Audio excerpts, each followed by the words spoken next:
ल साथीहरु आज चाहिँ खाइ है मोमो खानु बस्यो प्लेट भरि मोमो छ हेर्नुस् है अब खानलाई बस्यो बिहानको खाजा के भयो रे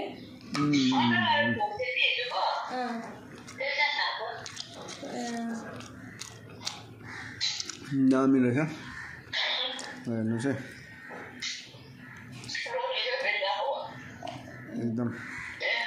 स्पेशल बनेछ तिनीहरुलाई खाजा नलगिजान्छ होला बिहान तातो दो तिनीहरुको स्वाद कस्तो भएछ यो अचार यो चाहिँ टमाटरको अचार हो यो चाहिँ पुदिना धनियाको पत्ताको अचार ल्याउनुहोस् एकदम टेस्टी एकदम सुपर फाइन बनेछ सलास हेर्नुहोस् है मित्रहरू तातो एकदम तातो होइन उनीहरू आफूले जान्छ तातो मोमो